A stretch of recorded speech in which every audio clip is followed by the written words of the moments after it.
My son Dylan grabbed Helen's music box from my hands mid-sentence, held it up for 40 investors like a prop, and said, "Dad's trash doesn't belong here." Then he dropped it into the champagne ice bucket. The walnut case hit the ice, and the jazz trio stopped. 40 people laughed. I reached in, lifted the soaked heirloom out, ice water running past my watch and down my sleeve. I wrapped the box in Helen's scarf, walked to the elevator, and drove to a watch repair shop on Hawthorne. If this story hooks you, hit subscribe and tell me your country in the comments. It means the world to me. My name is Wade Lindstrom. I'm 58 years old, and for 35 years I designed precision guidance components for satellite systems at a defense contractor in Portland, Oregon. The work was simple to describe and hard to do. Build the part that tells a 3-ton machine where it is in space relative to the Earth's surface, accurate to the 100th of a millimeter. Get it right, and the satellite finds its orbit. Get it wrong, and a $200 million mission burns up on re-entry. I got it right every time. For 35 years, the tolerances at that scale don't forgive anything. A human hair is 75 micrometers wide. My components required alignment within 10. You learn to feel discrepancies before you measure them. Your fingers develop a kind of literacy that your eyes can't match. I could pick up a machined housing blind and tell you within a few grams whether the interior cavity had been milled to spec.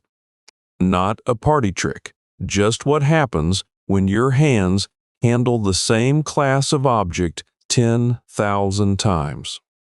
I married Helen Lindstrom when I was 23 and she was 21. She just started in the finance department at Boeing, running numbers with the same attention I gave to guidance systems. We bought the house in Sellwood 6 months later. A 1920s Craftsman bungalow with original hardwood floors, built-in bookshelves flanking a brick fireplace, and a front porch deep enough for 2 chairs and a small table where we drank coffee on Saturday mornings for more than 30 years. The kitchen had a cast-iron farmhouse sink that Helen fell in love with during the walkthrough. The backyard had a south-facing fence where she planted herbs the first spring we moved in. Rosemary, thyme, oregano, basil in the summer. She maintained that garden for 3 decades without missing a season. Dylan came 2 years after the house. Helen wanted to name him after her grandfather. I wanted to name him after mine. We flipped a coin. She won. That was the last argument about our son that had a clean resolution. He was reading chapter books by 1st grade and correcting his math teacher's arithmetic by 3rd. Teachers loved him through middle school. By high school, something shifted. Not his grades, those stayed high. His interest in us. The house embarrassed him. The neighborhood embarrassed him.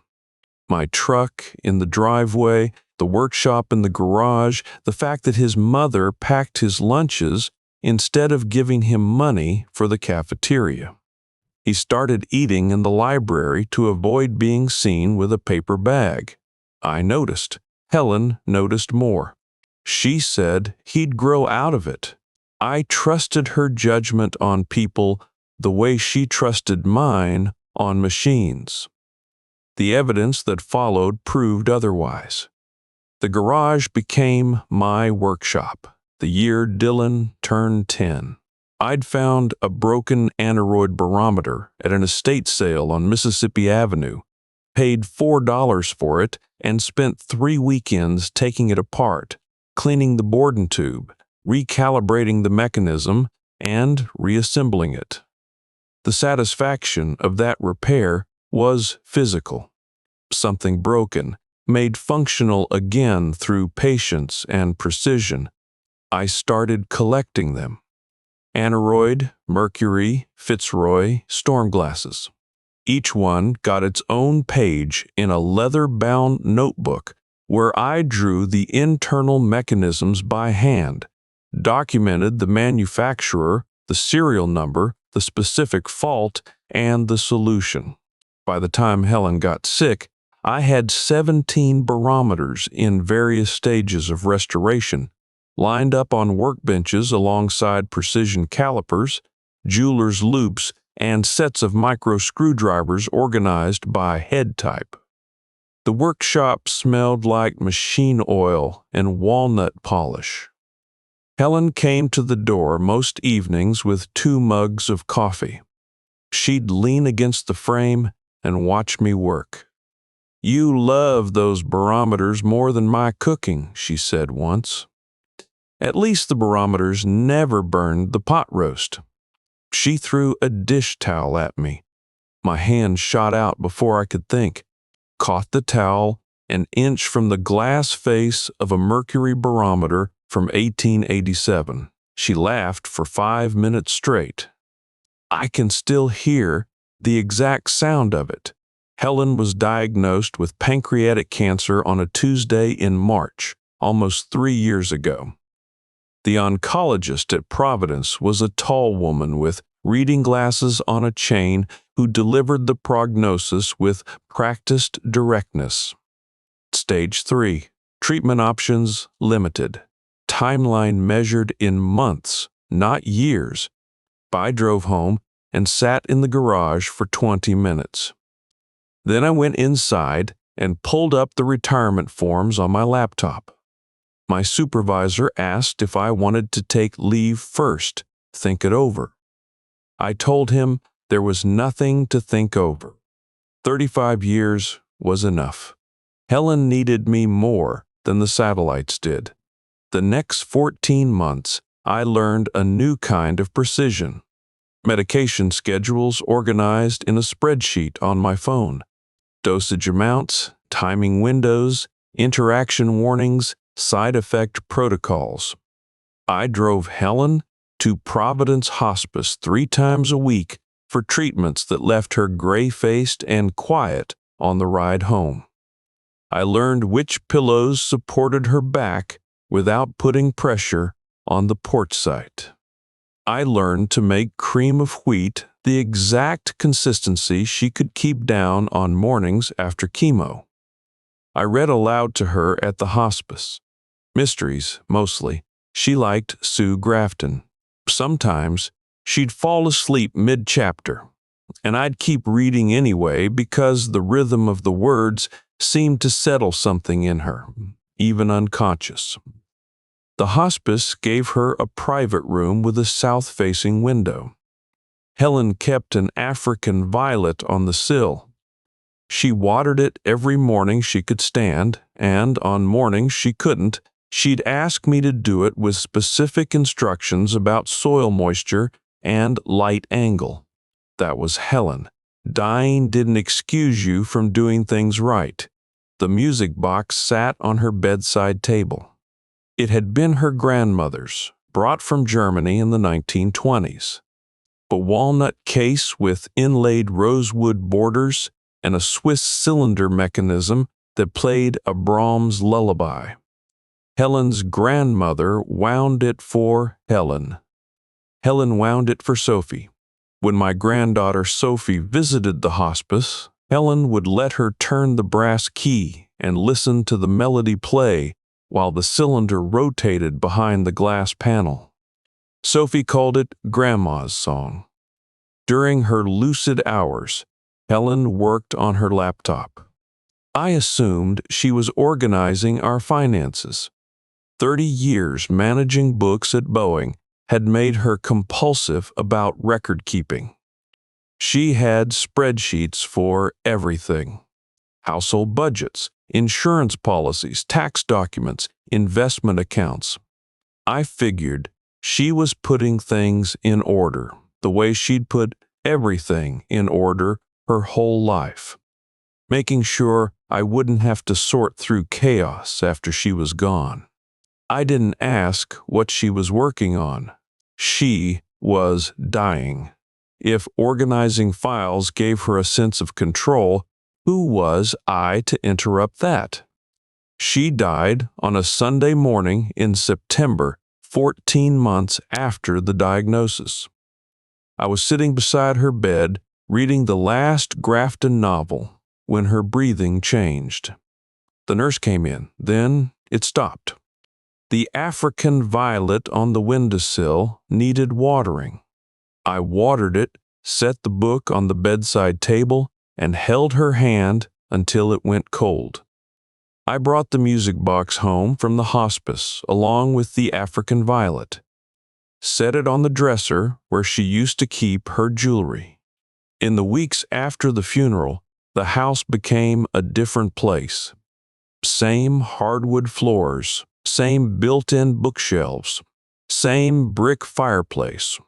But the silence had weight to it. Rooms that had hummed with her movement, her voice calling from the kitchen, her footsteps on the stairs, went still. Her reading chair sat by the bay window where she'd positioned it 15 years ago, angled to catch the afternoon light. I couldn't sit in it, couldn't move it either. The herb garden along the south fence went untended. The rosemary grew leggy and the basil bolted. I'd stand at the back door and look at it and know exactly what needed to be done and not do it. Pruning Helen's garden felt like erasing her. Letting it die felt like abandoning her. I did nothing, which was its own kind of failure. My hands needed work. A retired aerospace engineer with nothing to calibrate, nothing to measure, nothing to restore. I went back to the barometers, spent hours at the workbench cleaning mechanisms, replacing corroded mercury reservoirs, adjusting dial faces. The work steadied me, but the workshop felt different without Helen appearing at the door with 2 mugs and a comment about my obsession. I started making my own coffee. It wasn't the same. Dylan had been drifting for years before Helen died. It started when he launched his investment fund at 28, began treating our home the way you treat a place you used to live, but don't claim anymore.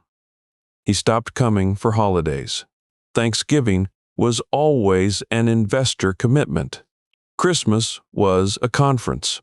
When he did visit, it was brief, performative, his eyes scanning the rooms with the expression of someone revisiting a childhood they'd outgrown. He brought Miranda, his wife, to Christmas dinner once, 3 years ago. She spent the evening photographing the original built-in shelving and the vintage kitchen fixtures, with the expression of someone documenting a curiosity. She whispered to Dylan in the hallway. I heard the words vintage and dated before they noticed me standing in the kitchen doorway. Neither of them looked embarrassed. They looked interrupted. After Helen's diagnosis, Dylan visited the hospice 4 times in 14 months. 4 times. I counted because Helen counted. She kept a small calendar on her bedside table and marked the days he came with a blue dot. 4 blue dots in 14 months. She never said anything about it. She didn't have to. After the funeral, the erosion accelerated. I called Dylan every Sunday morning, a tradition Helen had kept for 20 years. I reached voicemail 9 times out of 10. When he did pick up, the conversations lasted 2-3 minutes at most, always ending the same way. I've got a call, Dad. Miranda needs me. Let's catch up next week. Next week never came. I started asking to see Sophie. The requests were simple. The Saturday afternoon at the zoo, lunch at the pancake house she liked on Division Street, an hour at the park. Each one got filtered through Miranda. Sophie has a play date. We're out of town this weekend. She's been under the weather. Next time. Wade. Next time. The phrase became a wall I kept walking into. When a visit did happen, it was supervised. I'd drive 40 minutes to their penthouse in the Pearl District and sit in the living room with Sophie while Miranda occupied whatever room we were in. If Sophie and I moved to the kitchen for a snack, Miranda appeared at the counter. If we sat on the balcony, Miranda materialized in the doorway with her phone out, thumb scrolling but eyes on us. It felt like a prison visit. Scheduled, monitored, timed. I mailed Sophie a card for her 7th birthday. Hand-drawn diagram of a mercury barometer on the front, a note inside explaining how mercury measures atmospheric pressure. I wrote it in terms a kid could understand, or tried to. Drew little arrows showing the column rising and falling with the weather. Dylan texted back the same day, "She's 7, Dad. She doesn't need science lessons from you." I read that text standing in the workshop, holding a barometer I'd been cleaning for 3 hours. I set the phone on the workbench and went back to work. There was nothing to say to that. The last time I tried to visit before the party, I drove the 40 minutes to the Pearl District for a confirmed Saturday afternoon. Helen's music box on the passenger seat wrapped in a cloth. I parked in the garage and walked to the lobby. The doorman checked his list. My name wasn't on it. I called Dylan, voicemail. Called Miranda. No answer. Texted both of them. Nothing for 20 minutes. Then Miranda's reply. "Sorry, must have forgotten to update security. Sophie's napping anyway." I sat in my truck in that parking garage for an hour. The engine off, the music box in my lap. I sat there for an hour. Then I drove home. That night I sat in the kitchen of the house and made a decision. Dylan's quarterly investor mixer was the following Thursday. I'd seen the date on an invitation Miranda accidentally forwarded to me months ago, meant for someone else. I would go. I would bring the music box, and I would put Helen's legacy gift into my granddaughter's hands, or, at minimum, into her father's, with a room full of witnesses who would make it hard for him to refuse. Thursday evening, I stood in front of the bathroom mirror. I ironed my best flannel, navy and gray plaid, the one Helen picked out for me at a shop on Hawthorne 2 years before her diagnosis. Clean Henley underneath, dark. My leather boots, resoled 6 months ago, polished that morning. I strapped on the Omega Seamaster Helen gave me for our 20th anniversary. Stainless steel case, blue dial, date window at 3 o'clock. The only thing I owned, worth more than a few $100s. She'd saved for it without telling me. Presented it at dinner at the Italian place on Belmont, where we went every anniversary. I'd worn it every day since. I wrapped the music box in Helen's favorite scarf.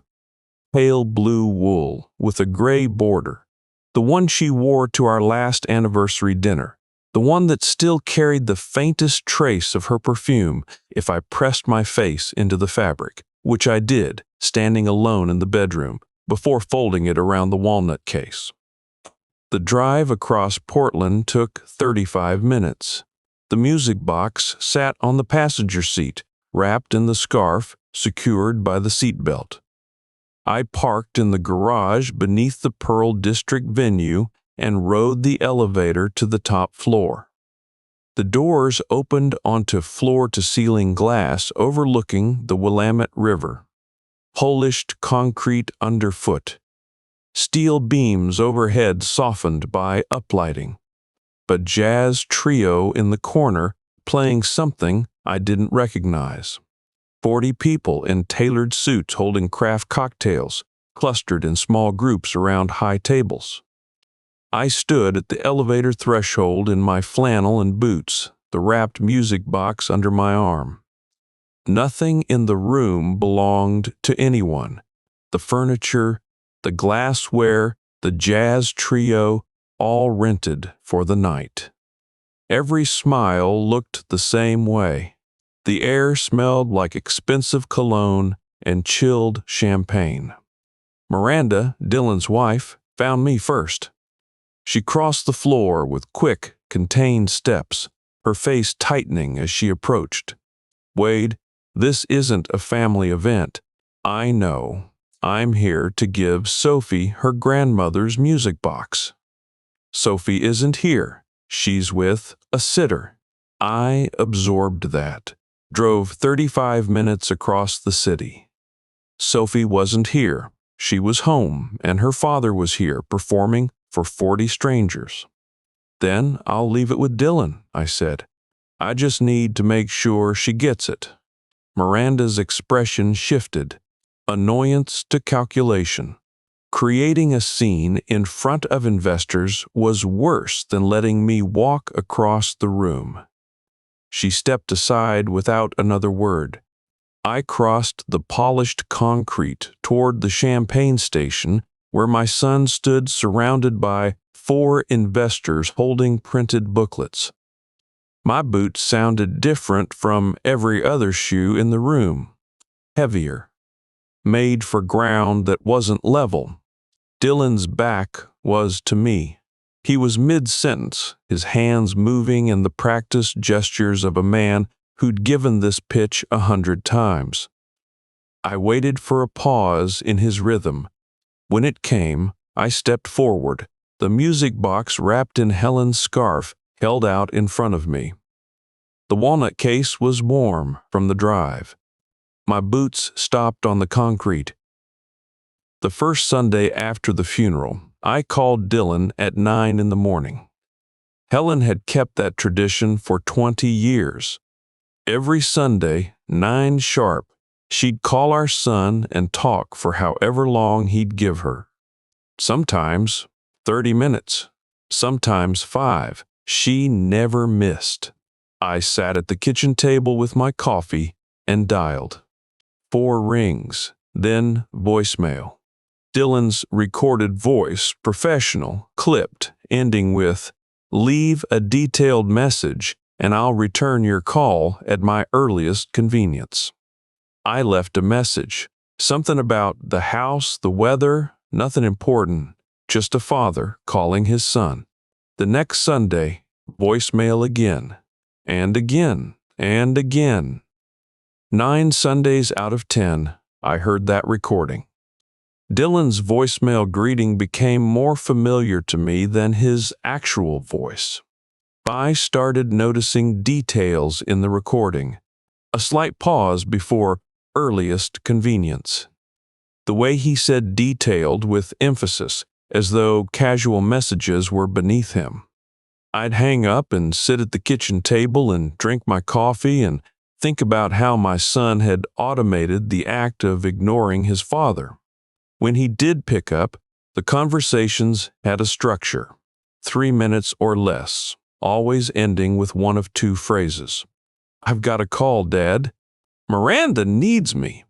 I started keeping a mental log, not on purpose. My mind just does that with recurring data. 7 calls in a row to voicemail. 1 answered, 2 minutes 40 seconds, ended with the call, "Excuse." 4 more voicemails. 1 answered, 1 minute 50, ended with the Miranda excuse. After 3 months, I had enough data points to see the pattern. Dylan wasn't busy. He was managing me.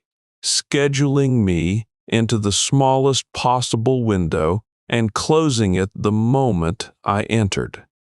Helen had stopped asking when Dylan would visit somewhere around month 3 of her hospice stay.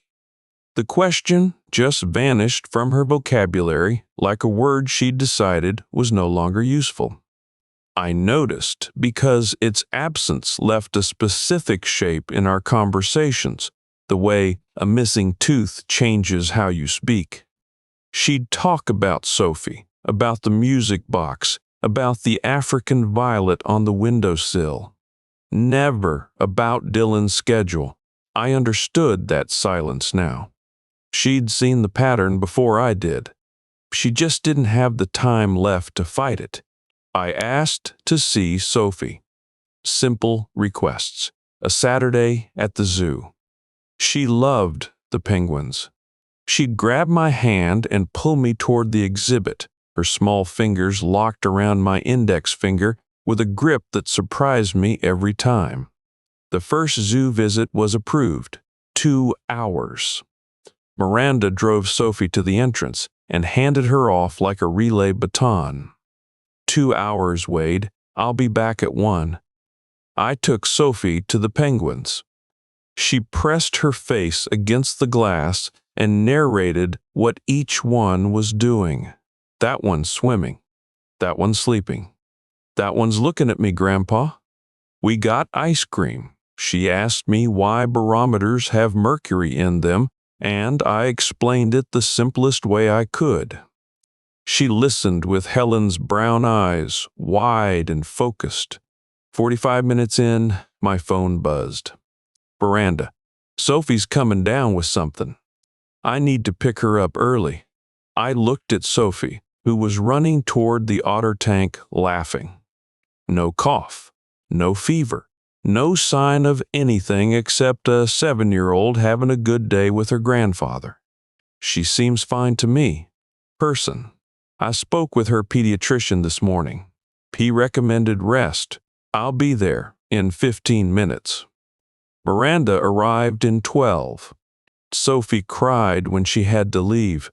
Miranda picked her up, settled her on her hip, and walked toward the parking lot without looking at me. I stood by the otter exhibit holding a half-eaten ice cream cone that was dripping onto my boot. A woman on a nearby bench looked at me, then looked away. The kind of look you give someone you don't want to get involved with. I tried again. Sophie's birthday was coming up. I suggested dinner at the pancake house on Division Street, the one with the animal-shaped pancakes she'd discovered the previous year. Miranda agreed to a Wednesday, then moved it to Saturday, then moved it to the following Thursday, then canceled. Something came up with Dylan's schedule. We'll reschedule. They didn't reschedule. The birthday gift I'd bought, a children's book about weather and barometers with hand-painted illustrations, sat wrapped on my kitchen table for 3 weeks. Put it on the shelf in the workshop next to an aneroid barometer I'd been meaning to restore. Both of them waiting for attention that wasn't coming. The visits that Miranda did permit had rules. Invisible rules I learned only by breaking them. Sophie and I sat in the penthouse living room, floor-to-ceiling windows, furniture that looked like it belonged in a catalog. Miranda occupied whatever room we were in. Kitchen. She was already at the counter. Balcony. She stood in the doorway before we'd been there 10 seconds. Always her phone in hand, thumb moving across the screen, but her eyes tracking every exchange between Sophie and me. I brought Sophie a small restoration project once. Broken Elgin pocket watch from the 1920s I'd found at an estate sale, the crystal cracked, the mainspring loose, the silver case tarnished black. Simple enough for small fingers with guidance. Miranda intercepted it at the door. Small parts. Choking hazard. Sophie was 7. She wasn't putting watch components in her mouth. But Miranda took the watch and set it on the entry table, and that was the end of the discussion. I sat on the couch and read Sophie a picture book while Miranda stood 6 feet away, arms crossed, performing supervision. I learned the other rules through silence. Don't mention the Sellwood house. The one time I told Sophie about the herb garden Helen planted, about the rosemary that grew taller than the fence, Miranda redirected the conversation within 30 seconds. Don't discuss Helen's things. When I mentioned the music box, Miranda's posture changed, shoulders pulling back, chin dropping, the body language of a door closing. Don't talk about my work. The barometers, the satellites, 35 years of precision engineering, all of it filed under science lessons Sophie didn't need. I was a guest in my granddaughter's life, admitted on a visitor's pass that could be revoked at any time for any reason. The last visit before the party, but confirmed Saturday afternoon. Pressed my flannel, put a small gift bag on the passenger seat, drove the 40 minutes to the Pearl District. Parked in the garage beneath Dylan's building and took the elevator to the lobby. The doorman was a young man in a gray uniform with a clipboard. He checked the list twice. "I'm sorry, sir. There's no Wade Lindstrom on today's guest authorization. I'm Dylan Lindstrom's father. We confirmed this visit on Tuesday." "I understand, sir. I'll need to call up." He called. No answer. He tried again. Nothing. I stood in the marble lobby holding the gift bag, the music box inside, explaining to a 25-year-old stranger that I was somebody's father. The lobby had a fountain built into one wall, water running over polished stone. The sound filled the silence between the doorman's attempts to reach the penthouse. 20 minutes. I waited 20 minutes in that lobby. The doorman wouldn't look at me. Miranda's text arrived. "Sorry, must have forgotten to update security. Sophie's napping anyway. Maybe next weekend?" I thanked the doorman. Rode the elevator back down to the garage. Got my truck. The parking garage was cold. Fluorescent lights hummed in the concrete ceiling. Rain hit the windshield in irregular patterns. The steering wheel was cold under my hands. The engine ticked as it cooled. I sat with the music box in my lap, Helen's scarf wrapped around it, and I let the data assemble itself the way data always does when you stop resisting the conclusion. This wasn't carelessness. Miranda didn't forget to update the security list. She never put me on it. The doorman incident wasn't an error in the system. It was the system functioning as designed. Each canceled visit, each screened call, each shortened zoo trip, each confiscated pocket watch, each rule I learned by breaking it. Not accidents. Architecture, blueprint, and execution. Someone had drawn these plans, and someone was building these walls, and my granddaughter was growing up inside them, and I was on the outside where they'd put me. I sat in that garage for an hour, the music box on my lap, Helen's scarf around the walnut case, the Brahms lullaby locked inside, unplayed. 3 generations of women connected by that melody, grandmother to mother to granddaughter, and a 35-year-old man in a penthouse above me had decided that connection was inconvenient. I looked into grandparent visitation. Oregon law gave me limited standing. Without evidence of harm to the child, a biological parent's right to control access was difficult to challenge. Sophie wasn't being hurt.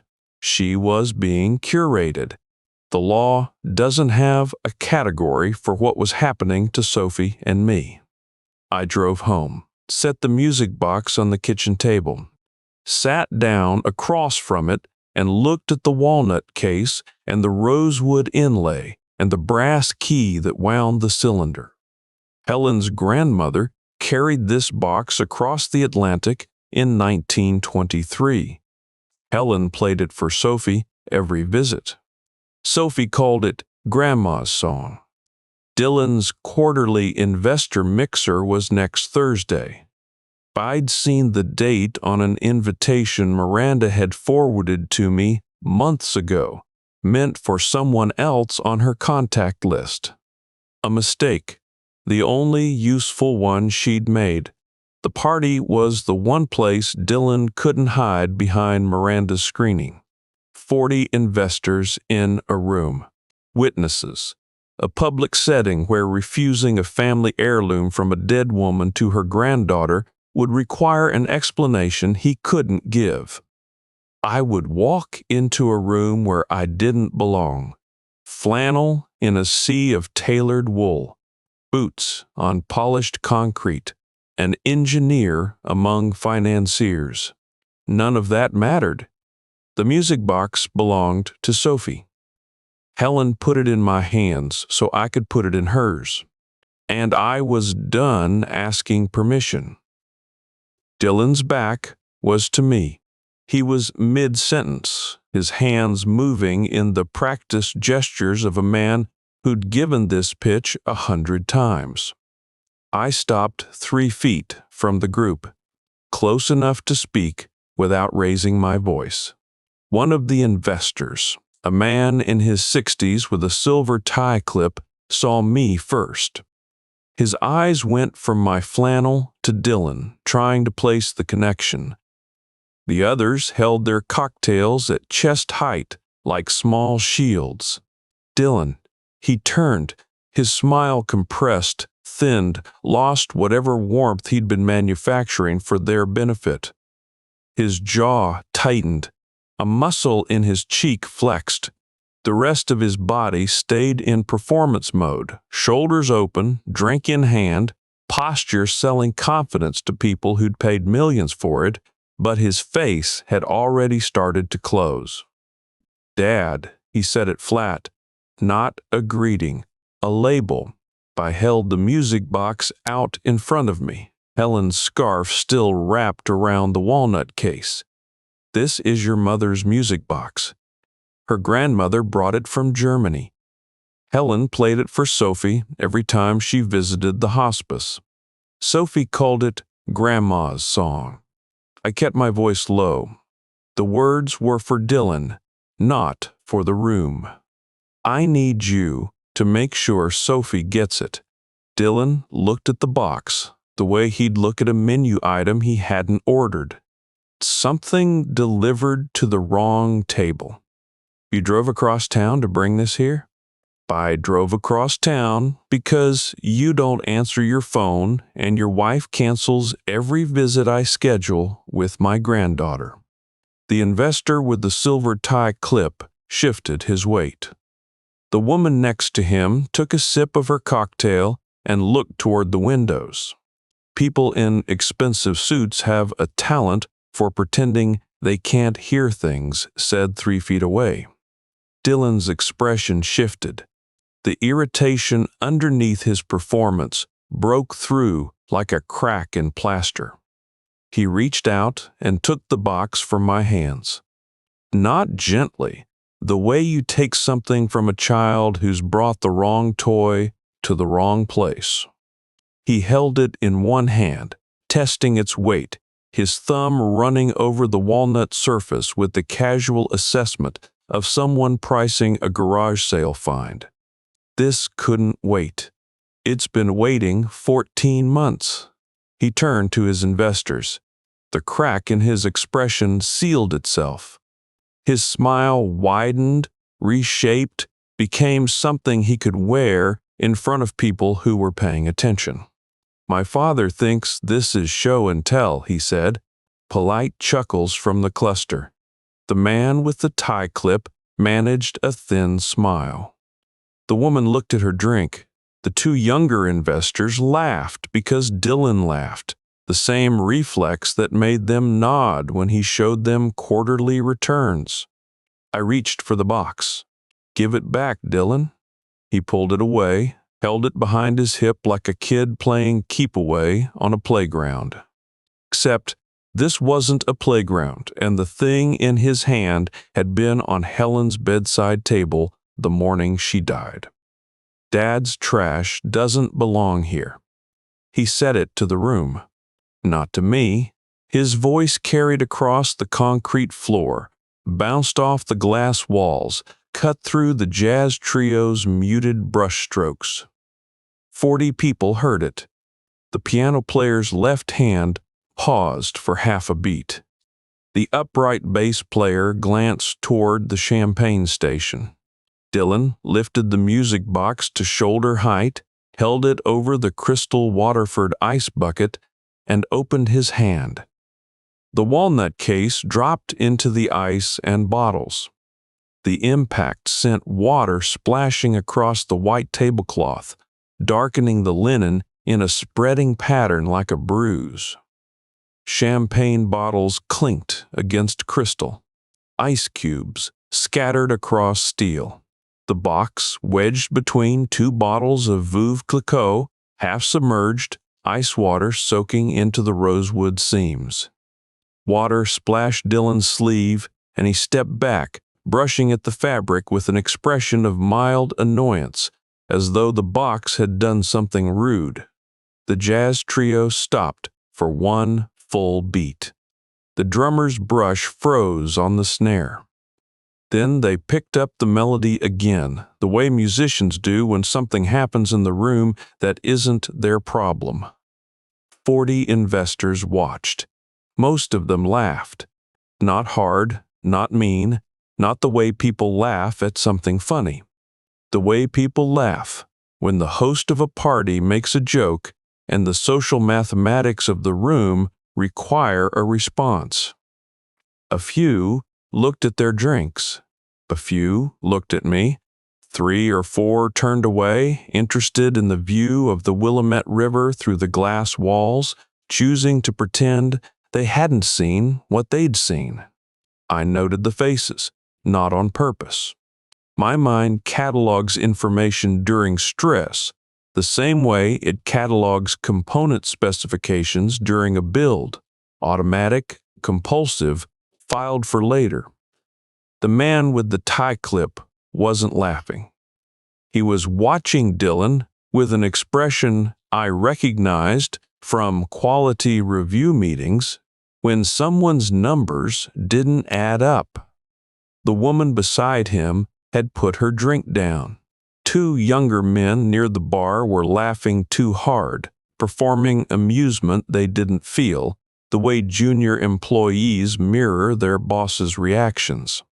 One person in the room didn't laugh, didn't look away, didn't perform anything at all.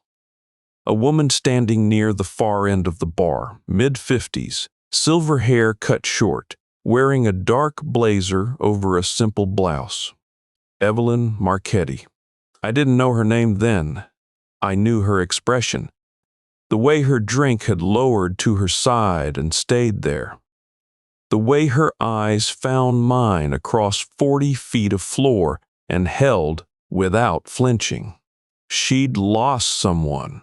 I could see it in the way she stood, not leaning against the bar, not holding court, not performing ease.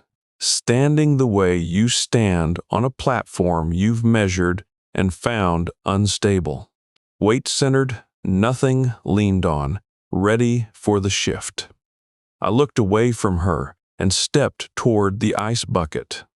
The music box sat wedged between the 2 bottles, walnut case half submerged in water and melting ice, the rosewood inlay darkening as moisture found the seams. The water was cold enough that my skin contracted when I reached in, the shock traveling up my forearm and into my shoulder. I reached both hands in and lifted the box out. Water poured from the case, ran down the walnut edges, through the rosewood borders, over my fingers, soaked through the sleeve of my flannel and the Henley underneath, through the leather of my watch band and across the face of the Omega Seamaster. Water droplets clung to the crystal. Ice water pooled where the box had rested. My hands didn't shake. 35 years of handling components where a tremor meant a ruined build. My hands don't shake. I held the box at chest level and let it drain. Water dripped onto the concrete in a rhythm that filled the silence. No one was talking. The laughter had stopped. The jazz trio had pulled back to something quiet, a bass line and brushes barely there. Helen's scarf was still on the table where I'd set it when I unwrapped the box. The pale blue wool with the gray border. I picked it up, folded it open, and wrapped it around the wet case. The wool darkened where it touched the soaked walnut, absorbing water the way it had absorbed the last trace of her perfume. My fingers moved with the same precision I'd used assembling satellite housings. No wasted motion, no hesitation, each fold placed where it needed to be. I looked at Dylan. 3 seconds. I gave myself 3 seconds to study my son's face. An engineer's assessment.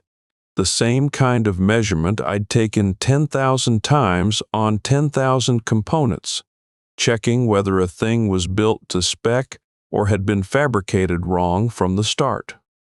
His smile had flattened. He was already calculating. I could see it in his eyes. Pale blue, the color of shallow water, focused not on me, but on the 40 investors behind me, running the math on how this moment would play, whether it would cost him, whether it could be reframed into a joke by the end of the evening. He wasn't looking at the music box. He wasn't thinking about his mother. He wasn't thinking about Sophie, or the lullaby, or the German grandmother who carried a walnut box across an ocean. He was thinking about his quarterly returns and whether the man in the flannel had done enough damage to his narrative to require a phone call tomorrow morning. 3 seconds. That was all it took. I'd spent 35 years measuring tolerances to the 100th of a millimeter, and in 3 seconds, I measured something I'd been avoiding for a decade. My son wasn't careless. He wasn't going through a phase. He wasn't drifting. He was built wrong, and I didn't have the tools or the time to fix what had gone bad in the engineering. I turned away from him, walked toward the elevator, the music box against my chest, Helen's scarf wrapped around it, water soaking through the wool into my Henley. My boots on the concrete floor, the same heavy sound they'd made walking in. People stepped aside. Not dramatically, not with obvious intention. The way you step aside for someone carrying something damaged through a crowded space. I passed Evelyn Marchetti near the bar. She didn't move. Her drink was still at her side, untouched. Her eyes followed me, and in the half-second our gazes crossed, she gave me the smallest nod. I reached the elevator, pressed the button. The doors opened. I stepped in, alone, the music box dripping against my chest. The elevator's mirrored interior reflected a man in a wet flannel holding a soaked walnut box wrapped in a pale blue scarf. Behind me, through the closing doors, I saw Dylan already turning back to his investors, one hand adjusting his cuff, the other reaching for a fresh drink. The room was already moving on. The jazz trio picked up tempo. Someone laughed. The doors closed. The parking garage was cold. Fluorescent tubes buzzed in the concrete ceiling, casting everything in flat white light. My truck sat where I'd left it, the cab dark, the windshield reflecting the overhead tubes in parallel lines. I unlocked the door and sat in the driver's seat. Set the music box on my lap. Water pooled in the cracked leather seat. The scarf was saturated, the wool heavy with ice water, pressed against the walnut case that held whatever was left of Helen's lullaby mechanism. I could feel the cold through my jeans. My sleeve was soaked to the elbow. Helen's scarf, Helen's music box, all of it touched by the same water her son had dropped them into. I sat, hands on the box. The garage was silent, except for the fluorescent hum and the tick of some car cooling somewhere in the structure, its metal contracting in the cold. The sound traveled through concrete the way sound does in enclosed spaces, directionless, persistent. I didn't start the engine. Not yet. My hands rested on the wet walnut case, and I registered, through my palms, through 35 years of tactile memory trained on objects where grams mattered, the weight of what I was holding. Not the weight of the water, not the weight of the wood, the weight of the box itself. Something about it registered in the back of my mind. A number that didn't reconcile. A tolerance off by more than it should be. I filed it. I couldn't process it yet. Not here, not in a parking garage with ice water pooling in my seat, and the after-image of my son's flat blue eyes burned into my vision. I started the engine, pulled out of the space, drove up the ramp and onto the street. I didn't turn toward Sellwood. The house was dark and empty, and the reading chair was still by the bay window, and the herb garden was still dying along the south fence, and I couldn't bring this wet box back to those rooms where Helen's absence had its own gravity. I turned southeast, toward Hawthorne Boulevard, toward a narrow storefront wedged between a vintage bookshop and a Thai restaurant, where a brass bell on the door had announced my arrival for 20 years, where the air smelled like machine oil and walnut polish, where a 72-year-old watchmaker named Bert Hensley, my closest friend for 2 decades, would be closing up his shop the way he did every evening, checking the display cases, covering his workbench tools with a cloth, setting the alarm code he'd never changed. Bert wouldn't ask me why my clothes were wet.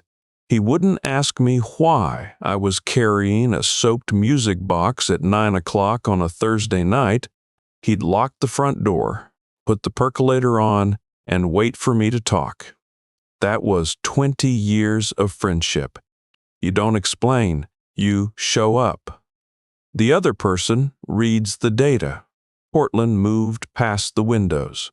Traffic lights, rain starting. The wipers pushing water across glass. The music box on the passenger seat now, belted in the way I always belted it. Helen's scarf dark with water, the walnut case swollen where moisture had found the grain. Damaged, maybe ruined, but I didn't know yet. Bert would know. Bert's hands had repaired things older and more broken than a 100-year-old music box dropped in champagne ice water by a man who should have known better. The rain picked up. Hawthorne Boulevard was quiet, the shops closing, the sidewalks emptying. I found a spot half a block from Bert's storefront and parked. Killed the engine, picked up the music box. Through the shop window I could see Bert's back workbench light still on. The warm glow of a magnifying lamp behind glass cases full of pocket watches and mantel clocks. I pushed open the door. The brass bell rang. The same brass bell, the same 2-note chime, for 20 years. Bert looked up from his workbench. His magnifying loupe was pushed up on his forehead.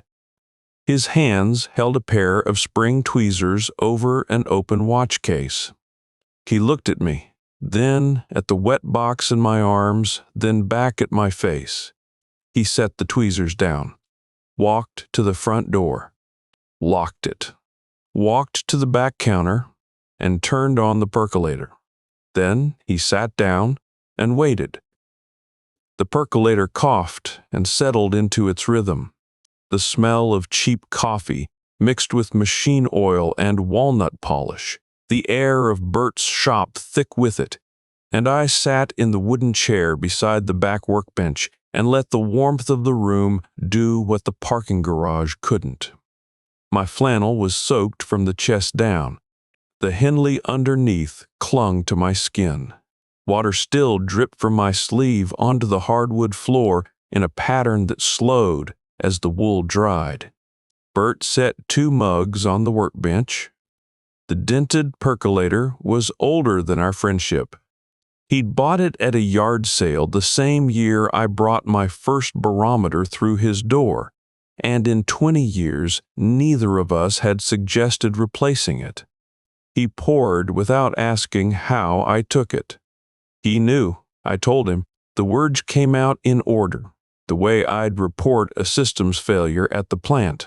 Chronological, specific, the Pearl District venue, Miranda at the elevator, the walk across the concrete floor, Dylan's back turning.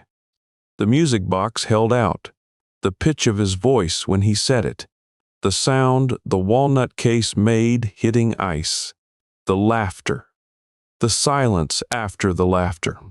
My hands in the cold water. Bert didn't interrupt.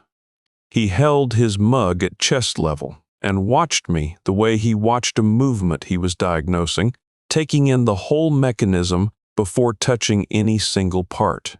When I finished, he set his mug down, pulled the magnifying lamp closer, and held out his hands. I unwrapped the scarf.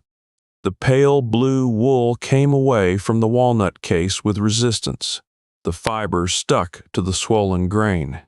The music box looked wrong. The case had expanded along the seams where ice water found the wood.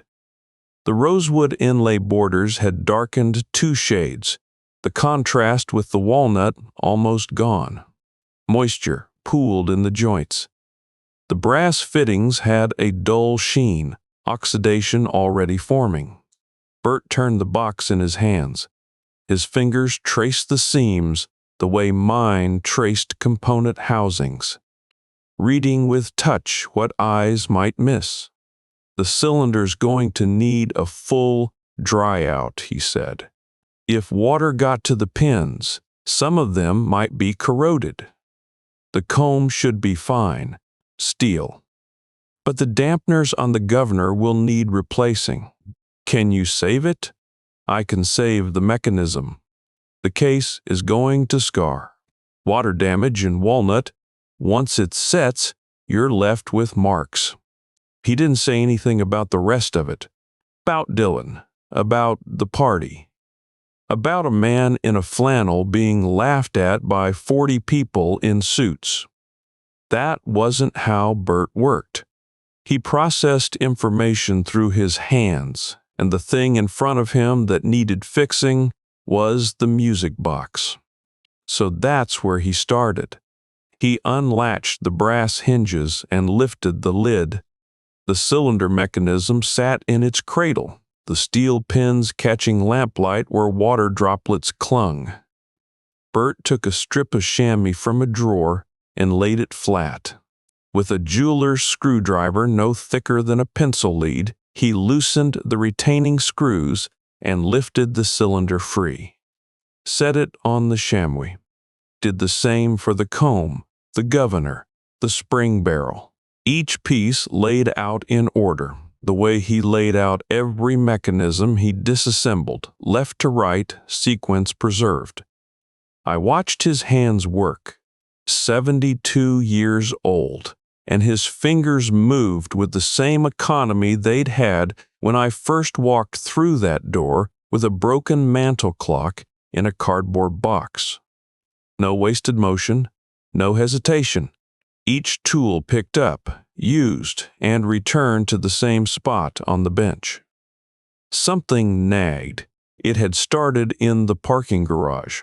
A background signal, faint, the kind of thing my brain flagged but couldn't articulate while the rest of me was dealing with ice water on my shirt and the afterimage of Dylan's face. Now, in the quiet of Bert's shop, with the mechanism extracted and the empty case sitting on the workbench between us, the signal came forward. I picked up the walnut case, turned it in my hands.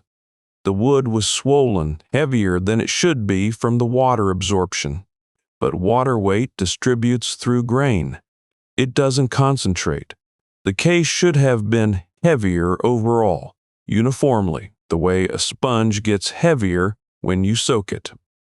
The mass would shift toward wherever the wood was thickest, which in a box like this meant the walls and lid. That wasn't what I felt. The weight pulled toward the base, specifically toward the base, a concentration of mass in the bottom third of the case that the dimensions of the walnut and the thickness of the wood didn't explain. I've held 10,000 machined housings in my career. Aluminum, titanium, steel, each one within grams of its specification, or it didn't pass inspection. My hands learned to detect a variance of 5 grams at distances from center of mass so small they'd need a micrometer to verify. This wasn't 5 grams. This was more. I turned the box upside down. 4 brass feet. Small decorative caps, the kind you'd see on any antique box from this era. Nothing unusual about them. The base panel was walnut, same as the walls, with a thin border of rosewood inlay framing the perimeter. The brass winding key protruded from the back panel, connected to nothing now that the mechanism had been removed. I held the box at arm's length and closed my eyes. Shifted it left, right, tilted the plane along 2 axes. Let my hands triangulate the way they'd triangulated satellite housings for 3 decades. The center of mass sat approximately 40 millimeters below where it should have been for a hollow walnut case of these proportions. Bert. He looked up from the cylinder he was drying with a cotton swab. Helen didn't make things that were 50 grams too heavy. She measured flour with a kitchen scale. Bert's cotton swab stopped moving. He set it on the chamois cloth and sat back. For a moment, he didn't say anything. The percolator burbled in the silence. A clock on the wall behind the display cases ticked. The sound of Hawthorne traffic bled through the windows, muted and distant. Then his expression changed. Not the way a face changes when someone hears news. The way a face changes when someone decides to stop keeping a secret. "She came to me," he said. I waited. 4 months before she died. A Tuesday afternoon. She drove herself. I don't know how. She could barely walk by then. But she drove to my shop and sat in that chair you're sitting in and asked me to build something. I looked down at the wooden chair. The seat was worn smooth from decades of customers. My hands gripped the armrests where Helen's hands had gripped them. She brought the music box, said she needed a hidden compartment in the base, spring-loaded, invisible to anyone who didn't know it was there. What kind of compartment? Shallow cavity, large enough for something flat and small. A card, a note. She didn't tell me what she was putting in it, and I didn't ask. She told me the activation had to be specific. Something no one would do by accident. Bert stood and walked to the workbench. He picked up the empty walnut case and turned it base up under the magnifying lamp. The light threw the grain into sharp relief, every swollen line and water stain visible under magnification. I milled 8 millimeters from the inside of the base, used the existing walnut so there'd be no visible seam on the exterior. Built the mechanism from watch components. A spring plate, a locking pin, and a release lever tied to 2 of the 4 brass feet and the winding key. He pointed to the feet. These 2, the front left and the rear right. You press them both at the same time and turn the winding key counterclockwise. 3 points of contact. The spring releases the plate and the cavity opens. He looked at me. In 20 years, I'd seen every expression Bert Hensley's face could produce. Concentration, amusement, frustration with a stubborn mainspring, satisfaction when a dead mechanism started ticking again. I'd never seen this one. His eyes held mine the way they held a watch face under magnification. Steady, unblinking, reading what the surface couldn't hide. I built it in 3 days, he said.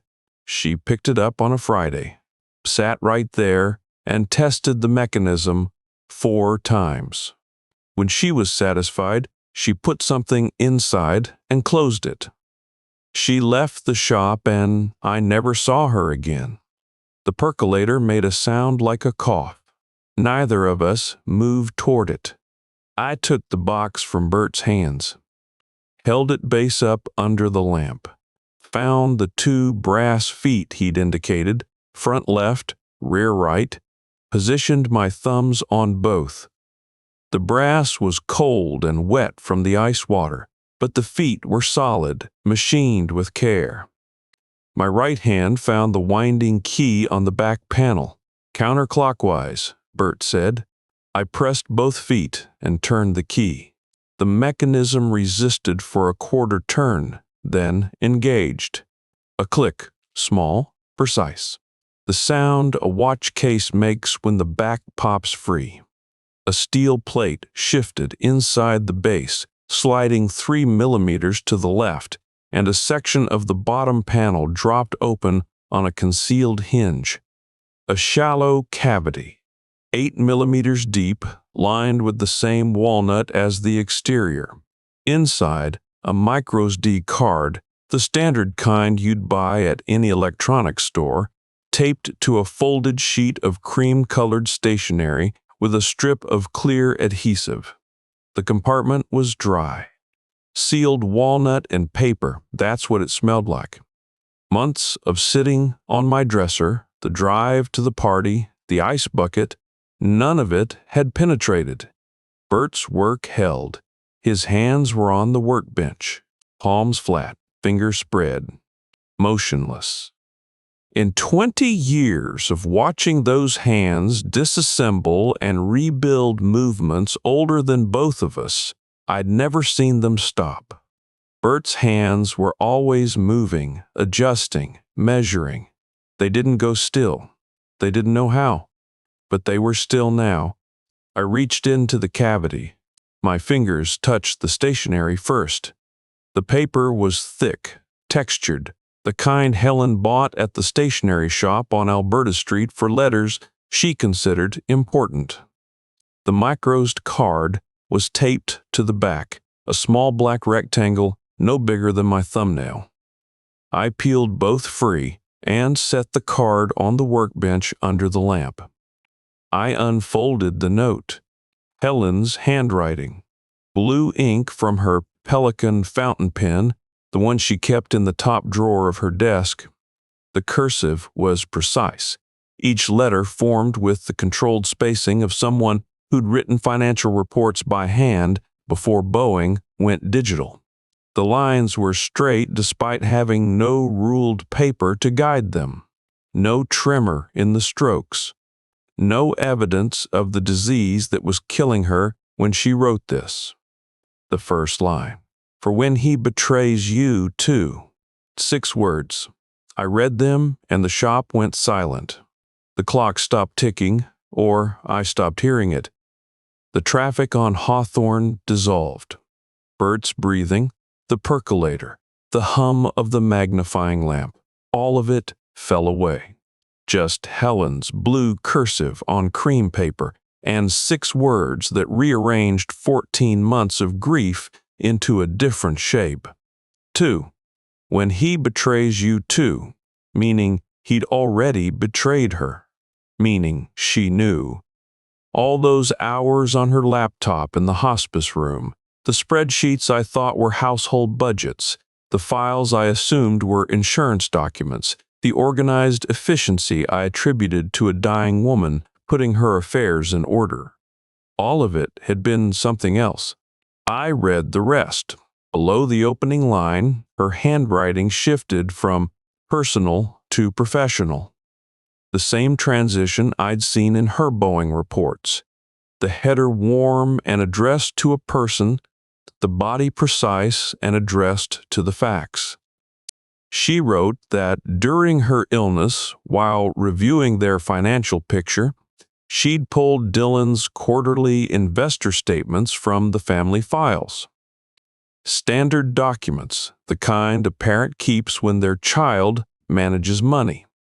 She compared them against publicly available SEC filings and found discrepancies, returns that didn't match market performance, fee structures that contradicted the fund's prospectus, cash flows that moved in directions the reported positions couldn't explain. She'd contacted a former colleague at Boeing, a woman named Priya Desai, who worked in the compliance department, and asked her to pull actual brokerage records through channels Helen had access to from her years in Boeing's finance department. The records confirmed what the numbers suggested. Dylan's reported returns were fabricated. The quarterly statements sent to investors bore no relation to the actual trading activity. The gap between reported and real performance totaled approximately $23 million. Helen documented everything. The microsed card contained scanned copies of investor statements alongside the brokerage records, organized by quarter and year. Wire transfer confirmations showing personal purchases coded as fund expenses. Registration documents for 3 shell companies, Pacific Growth Holdings, Cascade Capital Partners, and Westridge Advisory Group. Each one existed to move money between accounts in patterns designed to obscure the shortfall. She'd also written a 12-page handwritten timeline, a complete audit trail cross-referencing Dylan's public claims, his investor communications, the actual fund performance, and the shell company transfers. Page by page, quarter by quarter, the same methodology she'd used at Boeing for 3 decades. Margin notes in the same blue cursive explanatory annotations that made the fraud pattern clear to anyone who read them, specialist or not. The note's final paragraph was 3 sentences. The card contains everything a competent investigator will need. I formatted it the way I would have formatted a Boeing audit package, because that is what it is. You always trusted the instruments. Trust this one. I set the note on the workbench under the magnifying lamp. The blue cursive caught the light. Helen's handwriting, as familiar as my own, laid out on the same surface where Bert rebuilt century-old watch mechanisms. I read it again, the first time as a husband hearing his wife's voice in a room where she'd sat and planned this. The second time as an engineer, checking the data against what I knew, the laptop in the hospice, the spreadsheets, the focused hours she spent working while I read Grafton novels aloud, believing I was helping her stay calm when she was building a case that would outlast her. She'd been dying and building a case against our son with the same discipline she brought to everything. Precise, documented, complete. I sat in that wooden chair and my hands shook. First time in 35 years of holding instruments that couldn't tolerate a tremor. My fingers, resting on the armrests where Helen's fingers had rested, vibrated with something I couldn't control and didn't try to. The note lay on the workbench. The microSD card sat beside it, black and small, and holding $23 million worth of truth. Bert hadn't moved. His hands were still flat on the bench. His eyes held mine the way they held a watch face under magnification. Steady, unblinking, reading what the surface couldn't hide. I picked up the microsed card, held it between my thumb and forefinger under the lamp. 32 gigabytes. A few dollars at any store. Helen had chosen the most ordinary container she could find for the most extraordinary thing she'd ever done. That was Helen. Function over form. Always. I set the card down and looked at Bert. Can I use your computer? I spent 3 days at the kitchen table. Bert's computer had given me the first look that night in the shop, enough to see the scope of what Helen had built, enough to know it needed more than a watchmaker's desktop to process. But a screen in a back room wasn't the right environment for what she'd assembled. This needed space. This needed paper. This needed the same conditions I'd used for 35 years when a satellite guidance system arrived at my workstation for final inspection. A flat surface, good light, silence, and time. Monday morning, I plugged the card into my laptop, printed every file, and spread the pages across the kitchen table where Helen and I had eaten 10,000 meals. The table was oak, 6 feet long, scored with decades of knife marks and water rings, and the small scratches from a caliper I'd left on the surface one afternoon and never heard the end of. Now it held Helen's last project. She'd organized the files into folders labeled by quarter and year. Q1 2023, Q2 2023, Q3 2023, Q4 2023, Q1 2024, Q2 2024. 18 months of documented fraud. She'd pulled the records retroactively, reconstructing 18 months of fraud from her hospice bed by requesting historical statements and brokerage data through her Boeing contacts. Each folder contained 3 types of documents: the investor statements Dylan sent to his clients, the actual brokerage records Helen obtained through her former colleague Priya Desai in Boeing's compliance department, and her own comparison spreadsheets with the discrepancies highlighted in yellow and annotated in blue cursive. I opened the first folder, Q1 2023. Dylan's investor statement reported a 4.8% quarterly return across diversified positions in technology startups and Pacific Northwest real estate. The formatting was professional, the language confident, the numbers presented in clean columns with a summary paragraph at the bottom that read like a press release. Strong quarter, favorable market conditions, pipeline of opportunities. The kind of language that sounds like information but contains none. Helen's corresponding brokerage record, obtained from the fund's actual prime broker, showed a 1.2% return for the same period. The positions weren't diversified.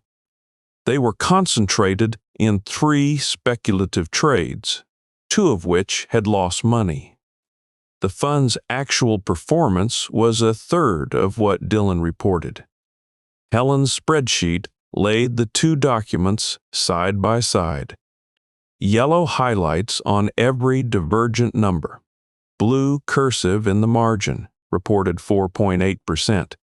Actual, 1.2%. Difference, 1.4 M overstated to investors. I turned to Q2 2023, reported return, 5.1%. Actual return, negative 0.3%. The fund had lost money. Dylan told his investors they'd gained 5%. Q3 23 reported 4.6%. Actual, 0.8%. Helen's margin note, pattern consistent. Reported returns average 4x actual. Fabrication, not rounding. I worked through all 6 quarters. Each one the same structure. Each one the same gap between what Dylan told people and what the numbers said. By the time I reached Q2 2024, the cumulative discrepancy was $23 million. Helen had totaled it at the bottom of her final spreadsheet, underlined twice in blue ink. $23,147,422. $23 million. Not a rounding error. Not aggressive accounting. Fabrication, as Helen wrote. Fiction presented as fact to people who trusted her son with their money. The wire transfer confirmations were in a separate folder Helen had labeled personal expenditures, coded as fund expenses. I opened it Tuesday morning with my second cup of coffee, the kitchen still dark, the sun not yet clearing the trees along the south fence. Dylan's EIC Portuguese watch, $28,400, coded as client entertainment equipment. The penthouse furnishings, a single invoice from a Portland design firm, $67,000 for furniture and art and fixtures, coded as office renovation phase 2. Miranda's spending appeared in smaller amounts across dozens of transactions, clothing, spa treatments, travel, all coded as investor relations, marketing events, and business development. The total personal spending, disguised as business expenses, exceeded $2 million across 18 months. I set my coffee down and pressed my thumb and forefinger against the bridge of my nose. My reading glasses had left marks in my skin from hours of close work. The kitchen table looked like a command center. Pages organized in rows, sticky notes marking cross-references, empty coffee cups pushed to the edges.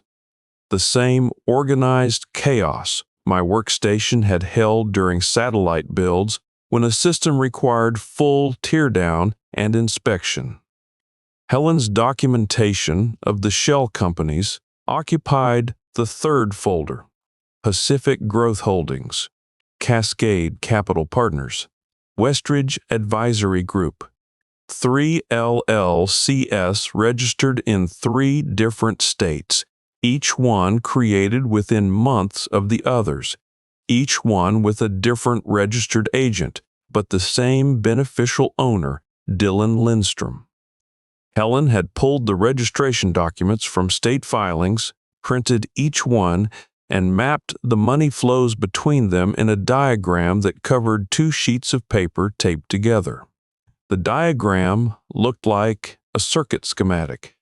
Money entered from investor accounts, passed through 4 entities, changed designation at each transfer point.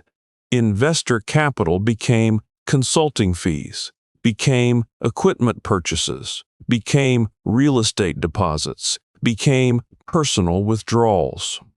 The structure existed for one purpose: to make stolen money look earned. Helen's 12-page handwritten timeline was the last thing I read. She'd compiled it on cream stationery, the same paper as her note in the music box, page after page of cross-referenced entries linking Dylan's public statements to his investors, his actual fund performance, his shell company transfers, and his personal spending. She dated each entry, sourced it, annotated it. Page 1, January 2023. Dylan hosts Q4 2022 review dinner at the Heathman Hotel. Tells investors, best year since inception, 2% annual return.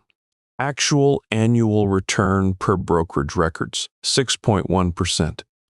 Difference allocated through Pacific Growth Holdings transfers in December.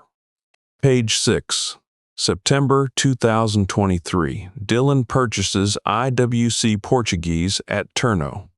$28,400 charged to Lindstrom Ventures operating account, coded as Client Entertainment. Same week, quarterly statement to investors reports minimal operating expenses for Q3. Page 9, March 2024. Cascade Capital Partners receives $890,000 from Lindstrom Ventures. Same day, $840,000 transfers from Cascade to Westridge Advisory. 3 days later, $790,000 moves from Westridge to Dylan's personal brokerage account. Helen's margin note, $50K, shaved at each transfer.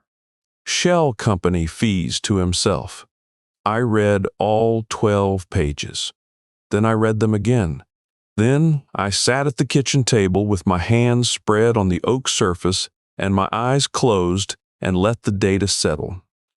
Helen had built this from a hospice bed, between chemo treatments and medication schedules, and afternoons when she couldn't keep cream of wheat down.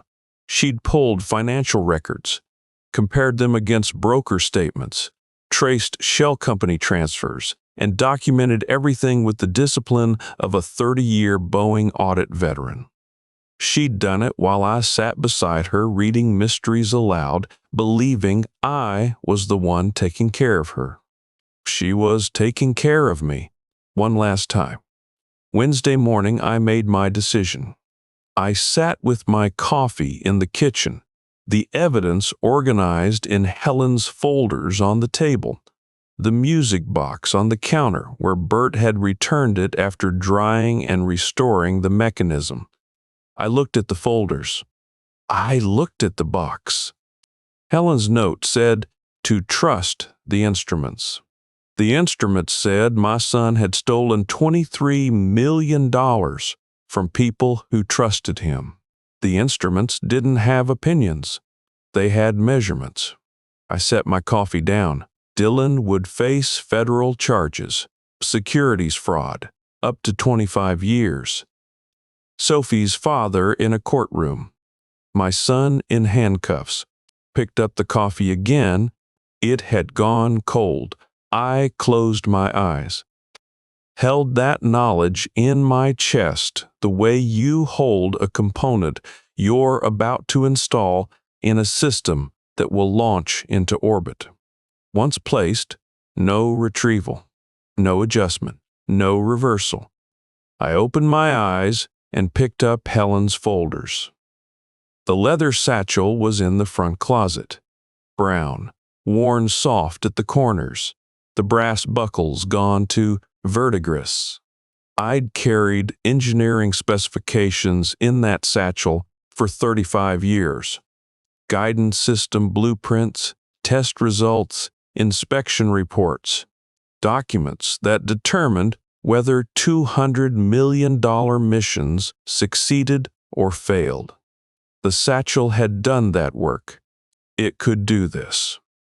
I placed Helen's folders inside, buckled the flap, and drove to the FBI Portland field office on W. Macadam Avenue.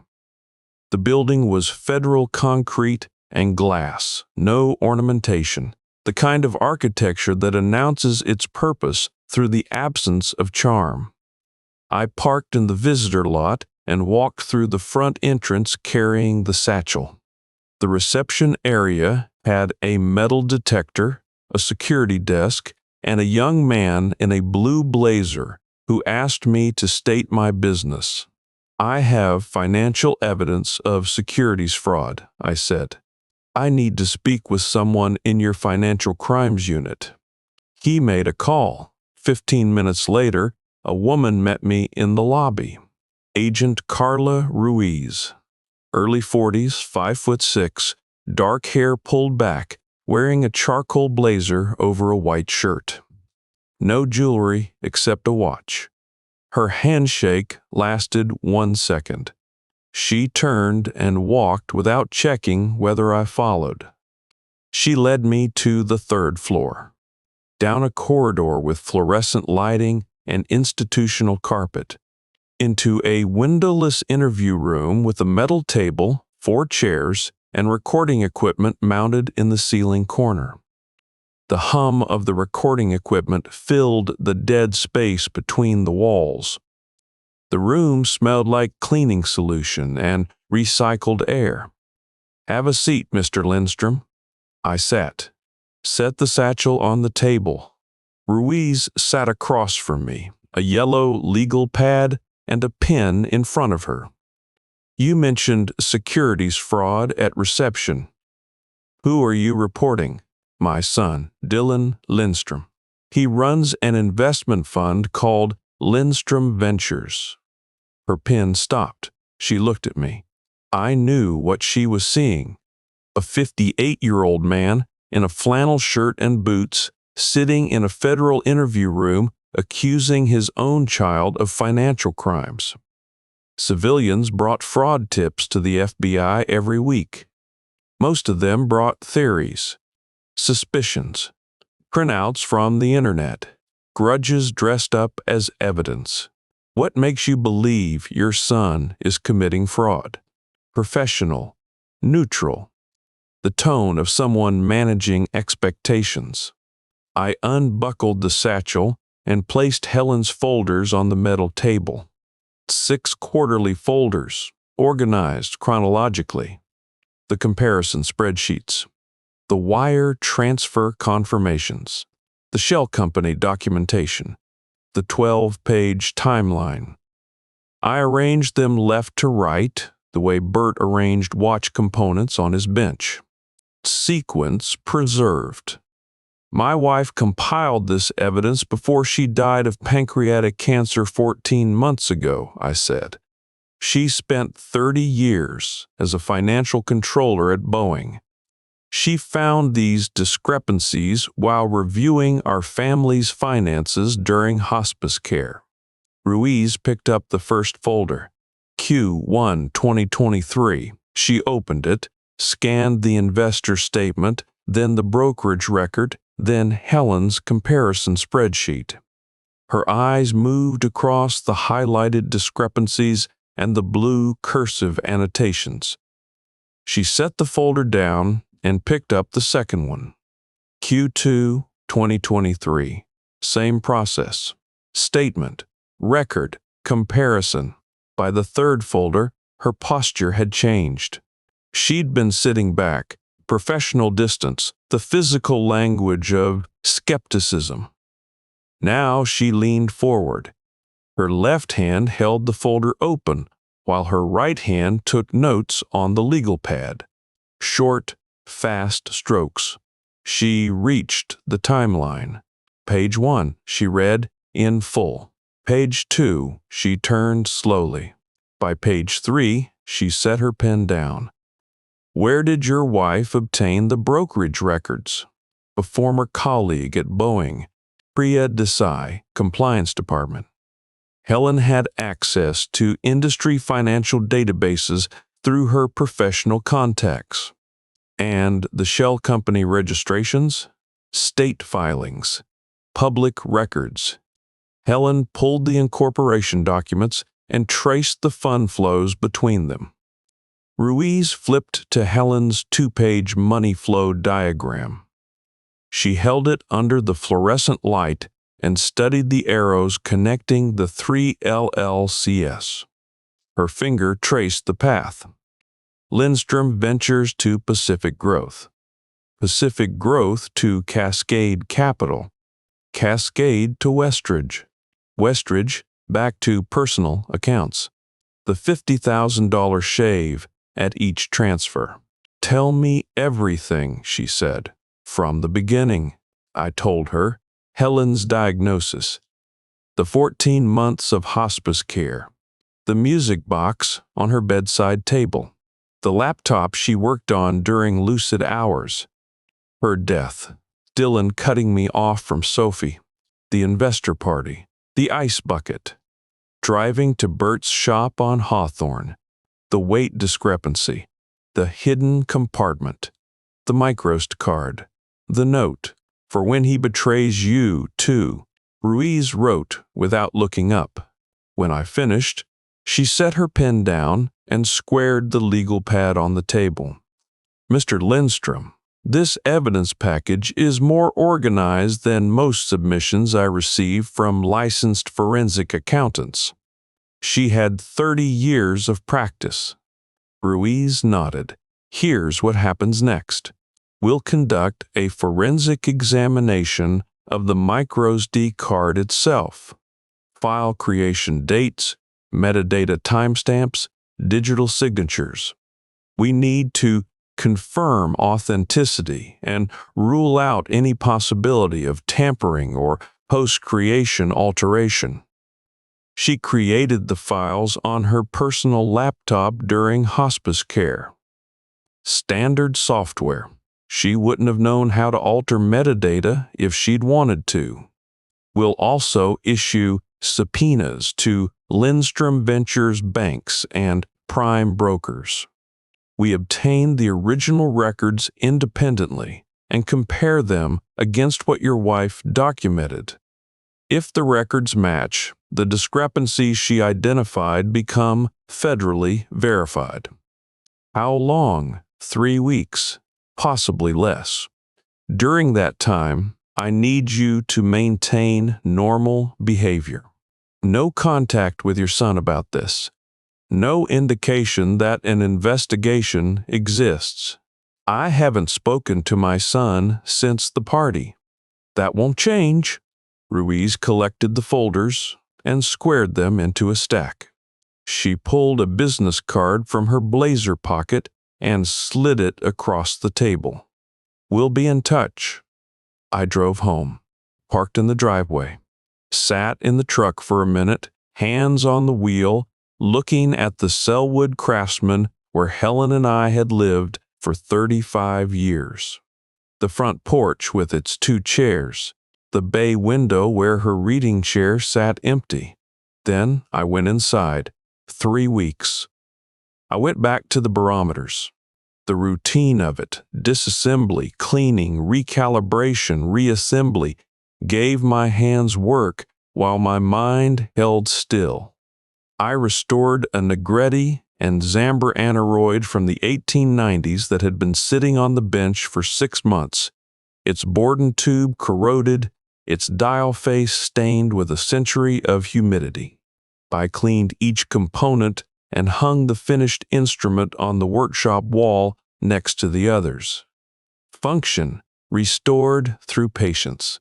I didn't call Dylan, didn't text Miranda, didn't drive to the Pearl District. I held the same discipline I'd held during satellite builds. When a system was in testing and you couldn't touch it, couldn't adjust it, could only wait for the data to come back and tell you whether the thing you'd built worked. 2 weeks in, Ruiz called with a brief update. The investigation was proceeding. She couldn't share details. I thanked her and went back to the workshop. Ruiz told me later what happened during those 3 weeks. Evelyn Marchetti, the woman who'd stayed silent at the party, had contacted the FBI on her own. Evelyn's financial advisor, a man she'd worked with for 20 years, ran a routine performance review of her portfolio and flagged Lindstrom Ventures. The fund's reported returns didn't align with known market performance for its stated investment strategy. The numbers were too consistent, too high, too disconnected from the sectors Dillon claimed to be trading in. Her advisor recommended an independent audit. Evelyn didn't request an audit. She called the FBI. She told them about the party. About a man in a flannel shirt whose dead wife's music box was thrown into a champagne bucket by the fund manager who was supposed to be a genius. About the laughter in the room and the silence she chose instead. About the look in Wade Lindstrom's eyes when he fished the soaked box from the ice water. The look of a man who had just measured something and found it broken beyond repair. Her testimony corroborated mine from an angle no one could dismiss as personal vendetta. She was an investor. She had $8 million in Dillon's fund. She'd been defrauded. Her account of Dillon's character, the cruelty performed for a room of people who depended on his honesty, gave the investigation a witness whose motivations were financial, not familial. 3 weeks to the day, Ruiz called on a Tuesday morning. I was in the workshop cleaning the glass face of a mercury barometer from the 1870s, a restoration project I'd started the week after Helen's funeral and hadn't been able to finish. The phone vibrated on the workbench next to a jeweler's loupe and a chamois cloth. "Mr. Lindstrom, this is Agent Ruiz." "Yes. The forensic team has completed verification of your wife's files. I wanted to inform you of the results." I set the glass face down on the chamois. "Go ahead. File creation dates and metadata timestamps are authentic. The documents were created over a 3-month period consistent with your wife's hospice stay. No evidence of tampering, post-creation alteration, or third-party modification. The digital signatures on the brokerage record she obtained match the originals we subpoenaed from Lindstrom Ventures' prime broker. Dollar for dollar." I closed my eyes. Dollar for dollar. Helen's copies matched the originals. Her evidence was real. Not that I doubted it, but hearing a federal investigator confirm what Helen's hands had documented on a hospice bed while I read her mystery novels, that was different. The $23 million discrepancy between reported and actual returns has been independently confirmed by our forensic accounting team. Your wife's calculations were correct to the penny. What happens now? Federal prosecutors are preparing coordinated search warrants for Lindstrom Ventures offices and your son's residence. They'll be executed simultaneously to prevent evidence destruction. I can't tell you the date, but it will be soon. I stood in the workshop surrounded by 17 restored barometers and listened to the silence on the line. Ruiz let it hold. "Mr. Lindstrom, there's something else I want to tell you." "I'm listening." "Your wife built us a case that would have taken our forensic accountants 6 months. Pause. She did it from a hospice bed in 3. The line went quiet. I heard the workshop clock tick 3 times. Something locked behind my sternum, pressed my free hand against the workbench, the same way Bert's hands had gone still against his bench the night we opened the compartment. My fingers spread against the wood, and I held on to the surface the way you hold on to something when the ground shifts. "She was the best at what she did," I said. My voice broke on the last word. "First time in this story, first time since the funeral, first time my body refused to hold the line my mind had drawn." The break lasted 1 syllable. Then my jaw set and the line held. "She was," Ruiz said. I thanked her. Ended the call. Set the phone on the workbench. I stood in the workshop for a long time. The barometers on the wall measured atmospheric pressure with the same indifference they'd measured it for 100 years. No opinions, no emotions. Instruments that told the truth, regardless of who was listening.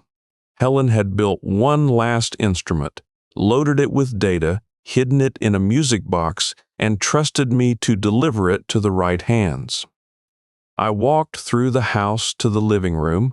Helen's reading chair sat by the bay window where she'd positioned it 15 years ago, angled to catch the afternoon light. The chair I couldn't sit in. The chair I couldn't move. For 14 months, it had been the center of an absence so heavy the room curved around it. I sat down. The cushion gave under my weight in a pattern it hadn't held in over a year. The fabric was worn smooth on the armrests where her hands had rested through 1,000 afternoons and 1,000 books. Afternoon light came through the window and fell across my hands. The music box was on the side table where I'd placed it after Bert returned the restored mechanism. The walnut case bore water stains now, dark marks in the grain that wouldn't come out. Scars, Bert had called them. I picked up the box, held it against my chest. The weight was right. The mechanism was restored. The hidden compartment was empty now, its contents in a federal evidence locker on WWF-SU Macadam Avenue, being prepared for a case that would dismantle my son's life. The chair held me. The music box held Helen's lullaby. The instruments didn't lie. The woman who built the last one never had. The call came at 6:14 on a Tuesday morning. I was in the workshop, not working, just sitting on the stool with a mug of coffee going cold on the bench. I hadn't slept, not because of anxiety, because my body had decided sometime around 2 a.m. that sleep was no longer available, and I'd learned decades ago not to argue with my own circuitry when it made that kind of determination. The phone vibrated against the wood surface next to the jeweler's loop. Ruiz's number, Mr. Lindstrom. Yes, search warrants were executed this morning at 0600. Lindstrom Ventures offices and your son's residence. Both locations secured. Your son is in federal custody. I set my coffee down. The mug made a small sound against the workbench. A barometer on the wall to my left ticked through a pressure change, the needle shifting a 1/4 degree counterclockwise. What happened? Clean execution at both sites. No resistance. All right. He'll be arraigned this afternoon. Charges will be public record by end of day. Thank you, Agent Ruiz. We'll be in touch regarding the next steps. She hung up. I set the phone on the bench. The workshop was quiet. 17 barometers on the walls, each one measuring atmospheric pressure with the indifference of instruments that don't care who's listening. I sat on the stool and looked at my hands. They were steady. My son was in a cell. My hands were steady. I didn't know what to do with both of those facts existing at the same time. Ruiz told me the details over the following weeks during calls and meetings. I assembled them the way I assembled any system report, piece by piece, until the picture was complete. At the offices, the warrant covered every desk, server rack, filing cabinet, and digital storage device. 3 analysts had been at their standing desks when the agents walked in. None of them resisted. They were junior employees who ran models and generated reports. They didn't know the numbers were fiction, or they did and had chosen the paycheck over the question. The agents found the real books on a password-protected laptop in Dylan's locked desk drawer. The actual fund performance, the genuine brokerage positions, the reconciliation spreadsheets that showed the gap between what investors were told and what the money was doing. The laptop sat in the same drawer as a dog-eared copy of the 48 Laws of Power. The spine was cracked. The margins were annotated.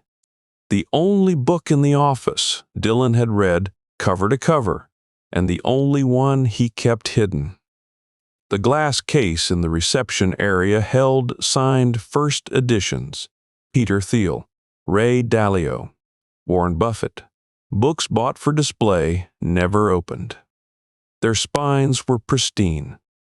No dog ears, no annotations, no evidence of engagement beyond the purchase. The agents cataloged them as potential assets for recovery.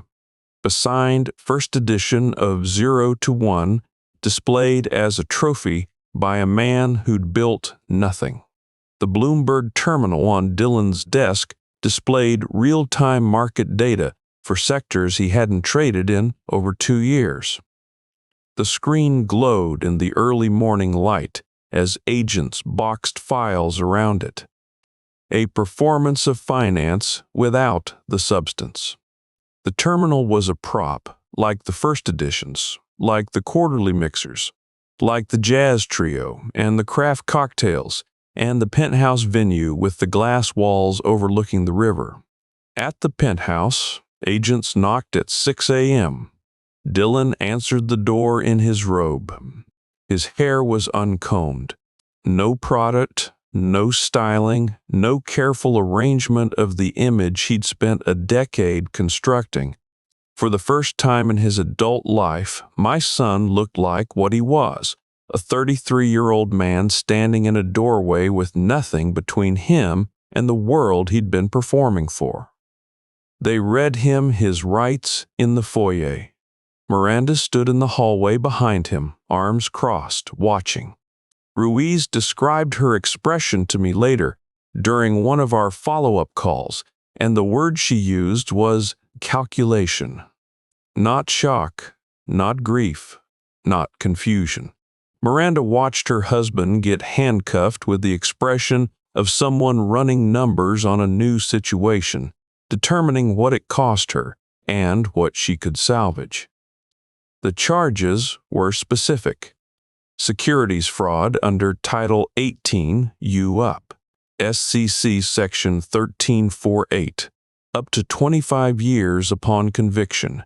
Wire fraud for electronically transmitting false financial statements to investors across state lines. Money laundering for the structured transfers through Pacific Growth Holdings, Cascade Capital Partners, and Westridge Advisory Group. 3 shell companies. 3 sets of charges. Each one carrying its own sentencing guidelines. They took his watch, the IWC Portuguese, $28,000. An agent unclasped it from Dylan's wrist and placed it in an evidence bag, logged as a potential asset subject to recovery and restitution. $28,000 of victim money worn on the wrist of the man who stole it, inventoried and sealed in plastic, while Dylan stood in his robe watching. I thought about that watch. Helen gave me mine for our 20th anniversary. $4,000 she'd saved without telling me, presented at the Italian place on Belmont. I'd worn it every day since. Dylan's watch cost 7 times as much and was purchased with performance fees earned on returns that didn't exist. Now mine was on my wrist and his was in a federal evidence bag. I sat in the workshop until the coffee was cold and the morning light had shifted from gray to pale yellow through the garage windows. Then I went inside and made a second cup and sat at the kitchen table where Helen's evidence had been spread 3 weeks ago. The table was clean now. The folders were in federal custody. The oak surface held nothing but a mug and my hands and the weight of what I'd done. I'd turned my son in to the FBI. I'd handed them the evidence my dying wife compiled from a hospice bed. I'd sat in a windowless interview room and described my child's crimes to a federal agent, and the machinery I set in motion had put him in handcuffs this morning. The coffee was hot. I drank it. The kitchen was quiet. Helen's reading chair was visible through the doorway, sitting by the bay window where the light came through at this hour. I'd sat in it for the first time last week after Ruiz's confirmation call. The cushion had given under my weight in a pattern that didn't fit. 35 years of Helen's shape pressed into the foam, and then mine, different, wrong, but present. I'd do it again. Helen's instruments didn't lie. Dylan stole $23 million. Sophie's future depended on someone stopping the machine before it collapsed on her. I'd do it again, every time. Miranda filed for divorce 72 hours after the arrest. I heard about it from Ruiz during a routine update call. Your daughter-in-law retained counsel Monday morning. Divorce petition was filed Wednesday. 3 days. 13 years of blocking my phone calls, canceling visits, screening every interaction between me and my granddaughter. And Miranda calculated her exit in 3 days. She'd married the performance of wealth. When the performance closed, she left the theater. The same woman who'd photographed my kitchen fixtures with disdain, who'd removed my name from the security list, who'd intercepted pocket watches and birthday cards and Saturday afternoons. Gone, not because Dylan was a fraud, because the fraud stopped paying. Miranda's divorce filing confirmed what I'd always sensed about her nature. The gatekeeping, the supervision, the visitor's pass she'd issued me for my own granddaughter's life. None of it had been about protecting Sophie. It had been about protecting the arrangement. The arrangement was over, and so was Miranda's investment in it. The news broke that same day. Portland media ran the story in the evening cycle. Local venture capitalist arrested on federal fraud charges. Lindstrom Ventures assets frozen pending investigation. $180 million in managed capital. 40 investors. Reported returns of 18 to 22% annually. All of it fiction. I didn't watch the coverage. I heard about it from Bert, who called that evening. It's on every channel, he said. Your name isn't mentioned. Good. How are you doing? I looked at the workshop, the barometers, the workbench, the tools in their places. I'm here, I said. That's enough, Bert said. He hung up. 20 years of friendship. You don't explain. You show up. The investors learned the truth in stages. First, the news reports, then the formal notifications from the court-appointed receiver, then the detailed accounting of what their money had actually been doing while Dylan showed them slides and poured them champagne. The 18% returns were fiction. The diversified portfolio was 3 speculative trades and a shell game. The quarterly mixers where they'd laughed at a man in a flannel holding a wet music box had been funded with their own money, recycled through shell companies, and coded as marketing expenses. Evelyn Marchetti, the woman who'd stood silent at the party, the widow whose eyes found mine across 40 feet of polished concrete, became the lead plaintiff in the civil recovery action. $8 million invested in Lindstrom Ventures. She'd trusted Dylan the way his other investors had trusted him, with money she'd earned and inherited and managed after her husband's death. She'd sat in the same room where Dylan threw my wife's music box into ice water and watched and said nothing, and gone home and called the FBI. Ruiz shared pieces of Evelyn's testimony during our follow-up calls. Not all at once. A detail here, a quote there. Evelyn described the party to federal prosecutors. The music box, the ice bucket, the laughter. She described a fund manager who displayed cruelty toward his own father as entertainment for clients, and she asked the prosecutors to consider what kind of person does that and what else that person might be capable of. The answer was $23 million of fraud. She connected the cruelty to the crime. The charm Dylan deployed at those mixers, the warm handshakes, the rehearsed confidence, all of it was the same instrument as the ice bucket. Tools for managing perception, techniques for controlling what people saw, what they believed, what they laughed at.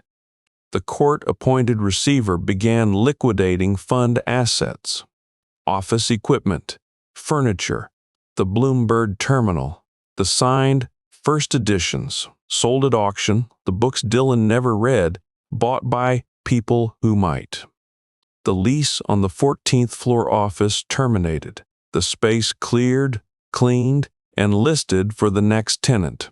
The SEC issued a permanent bar. Dylan Lindstrom was prohibited from managing investment capital in any capacity, in any state, for the rest of his life. His professional licenses were revoked.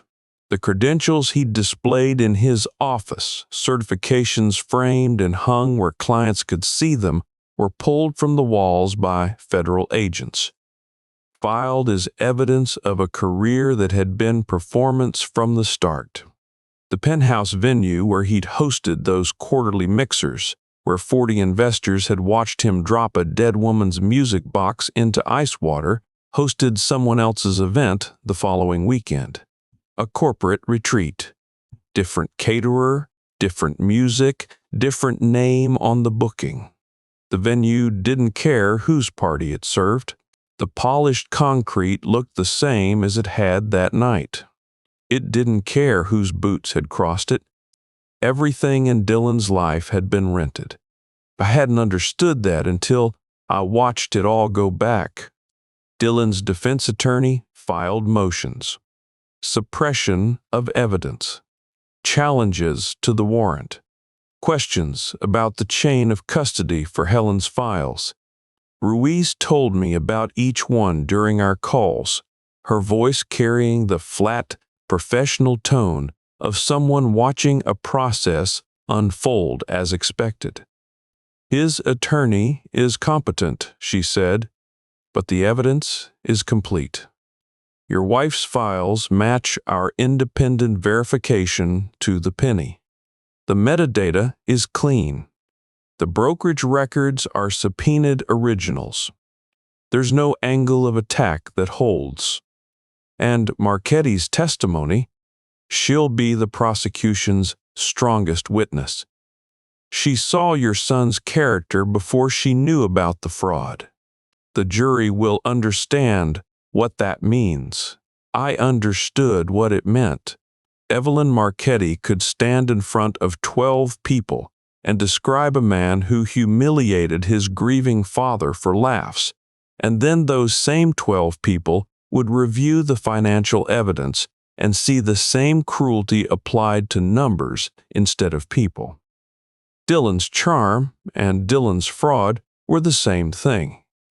Evelyn made that visible. Dylan's assets were frozen by federal order. The penthouse lease he couldn't pay. The car he couldn't drive. The watch collection in evidence bags. The assembled wardrobe. The gym membership. the restaurant tabs, the lifestyle that required a constant flow of stolen money to sustain. All of it suspended. Everything he'd built was a machine that ran on fraud, and when the fuel stopped, the machine stopped. Portion of Dylan's frozen personal assets, distinct from the investor recovery, went into a protected trust, established by the court, designated for Sophie's benefit. Neither Dylan nor Miranda could access it. My granddaughter's financial future, shielded from the wreckage of both parents' choices by a court order and a trust document, and the work of a woman who died 14 months before the trust was created. Helen built the case. The court built the wall. Sophie stood behind it, safe. I filed the petition on a Thursday morning. Grandparent visitation rights under Oregon Revised Statutes, Section 1009.199. The petition cited changed family circumstances, father's felony arrest for fraud involving moral turpitude, mother's divorce filing and relocation, disruption of the child's existing family structure. The same legal framework that had blocked my access when Dylan and Miranda presented a unified front of parental authority now worked in my favor.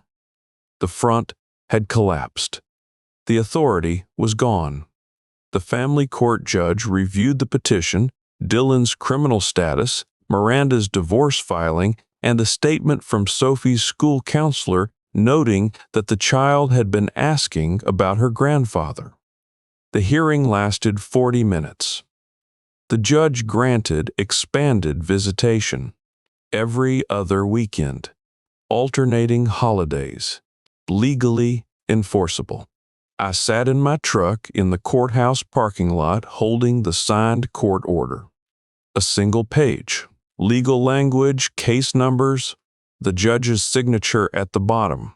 I held it the way I'd held satellite components that had passed final inspection. Measured, tested, cleared for launch. 6 months ago, I'd sat in a parking garage beneath Dylan's building, holding a wet music box in my lap, staring at fluorescent lights and concrete walls while my name wasn't on a doorman's list. Now, I held a court order that said a judge, a courtroom, and the state of Oregon agreed that my granddaughter had a right to know her grandfather. I set the document on the passenger seat, started the engine. The drive to Miranda's new apartment took 20 minutes. She'd moved to a rental in the Alberta Arts District, 3 rooms, a fraction of the Pearl District penthouse. I parked at the curb and walked to the door. Miranda opened it. Her face was different, thinner, no makeup. She looked at me without the calculation I'd grown used to, without the screening, the blocking, the body language of a door closing. She looked tired. She stepped aside, didn't say a word. Sophie came around the corner from the hallway. Her feet on the hardwood made a quick, light pattern, the sound of someone small moving fast. She stopped when she saw me. Helen's brown eyes wide, taking in the information the way a 7-year-old processes the arrival of someone she's been asking about. She ran, arms up. I crouched, and she hit me at full speed, her arms around my neck, her face pressed into my shoulder. The hallway smelled like laundry detergent and toast. Normal. The smell of a life being rebuilt in smaller rooms. "Grandpa," I held her. My hands on her small back, steady, the way they'd held 10,000 components that couldn't tolerate a tremor. But this wasn't a component. This was the reason Helen built a hidden compartment in a music box and loaded it with $23 million worth of truth and trusted me to deliver it. "Can we go to the workshop?" Sophie asked, her voice muffled against my collar. "I want to see the barometers." I stood, lifting her with me. She was light, 7 years old. Helen's eyes. "We can go to the workshop," I said. If you're enjoying my story, hit like and rate it from 1 to 10 in the comments. Tell me why. Thank you. By April, Sophie and I had settled into a rhythm. The first project we tackled together was Helen's herb garden. We started with the rosemary on a Saturday morning, the two of us kneeling in the dirt along the south fence where Helen's rose had been. The soil was compacted from a year of neglect, hard-packed clay that resisted the trowel. Sophie dug with a hand shovel I'd cut down to fit her grip, the handle wrapped in electrical tape for traction. She worked the way kids work. Full effort, no pacing, dirt on her knees and under her nails within 5 minutes. "Grandpa, is this deep enough?" I checked the hole. 2 more inches. Rosemary roots need room to spread. She dug deeper. I set the plant, and she packed the soil around the base with both hands, pressing down the way I'd shown her. We moved to the thyme. Then the oregano. The basil would wait for summer. By June, the garden was back. Not Helen's garden, not exactly. The spacing was different. Sophie planted the basil too close to the oregano, and I let it stay because a 7-year-old's garden doesn't need to be perfect. It needed to grow. It grew. The refrigerator door became a record of Sophie's visits. Drawings in crayon and colored pencil, taped up with magnets Helen had bought at a craft fair years ago. Barometer with a smiling face where the dial should be. A penguin from the zoo, labeled Grandpa's Penguin in backwards letters. Next to Sophie's drawings, pinned with a thumbtack that had been there for 20 years, hung one of Bert's hand-sketched barometer diagrams, a cross-section of a Borden tube rendered in pencil with measurements noted in his Watchmaker script. 2 generations of precise observation, different scales, both hung with equal weight. Sophie's visits had their own structure. Every other weekend, she arrived with a backpack stuffed with books and drawing supplies and a stuffed otter she'd named Professor. She dropped the backpack inside the front door and went straight to the garage. The workshop had a new addition, a wooden stool 18 inches high that I'd built from scrap oak during the first week after the court order. Sanded smooth, no sharp edges, positioned at the end of the workbench where she could see without reaching. She climbed onto it with the full body commitment of someone who hasn't learned to hesitate. "Which one are we fixing today?" I handed her the jeweler's loupe. She held it to her eye and leaned toward the mercury barometer I'd mounted on the wall at her height. The workshop smelled like machine oil and walnut polish. A clock ticked on the shelf behind the display of restored instruments. "It tells you what the sky is feeling," I said. She pressed the loupe closer. "The sky feels heavy today." I looked at her, Helen's brown eyes under the loupe, reading instruments she'd never been taught to read. Barometric pressures dropping, rain by tonight. Sunday mornings, Bert came for coffee. He parked his old Volvo in the driveway and let himself in through the kitchen door the way he'd been doing for 10 years. Sophie heard the door and appeared from wherever she'd been, drawings in hand. "Mr. Bert, look at this one." Bert took the drawing. He pulled his jeweler's loupe from his shirt pocket, held it to his eye, and examined the drawing with the same concentration he applied to a 19th century pocket watch movement. "Good eye," he said. "Sign it. Originals are worth more." Sophie beamed. I measured with Grandpa's ruler. Next to Helen's reading chair by the bay window, pulled close enough that the armrests almost touched, sat a smaller chair. Wooden frame, blue cushion, size for a child who liked to read beside her grandfather in the afternoon light, while the house held its breath around both of them. Saturday nights, before bed, Sophie padded down the hallway in her pajamas and stood in the doorway of the guest room. The room had been a storage space for years.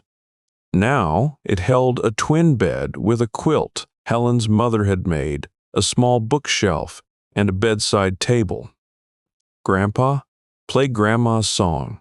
I wound the brass key. The cylinder turned. The Brahms lullaby filled the room, each note struck by steel pins against a comb that Bert had dried and restored and tuned in his shop on Hawthorne Boulevard. The walnut case still carried water stains from the ice bucket. Dark marks in the grain that would never come out. Scars, Bert had called them. The mechanism underneath worked the same as it had for 100 years. Sophie pulled the quilt to her chin and listened. Helen's grandmother wound this box for Helen. Helen wound it for Sophie. Now I wound it. Helen used to say I could spot a defect at 40,000 feet but couldn't see what was happening in my own living room. She was right. I spent 35 years measuring tolerances to the 100th of a millimeter and missed my own son turning into someone I couldn't repair. You carry it the way the walnut case carries its water stains. Part of the grain now. But Helen saw it. She saw it for both of us. And from a hospice bed, with an African violet on the windowsill and a fountain pen in her hand, she built the instrument that let me see it too. The lullaby played. Sophie's eyes closed. The music box sat on the bedside table in a room where a child slept, 3 generations from the woman who carried it across an ocean, where Helen always intended it to be.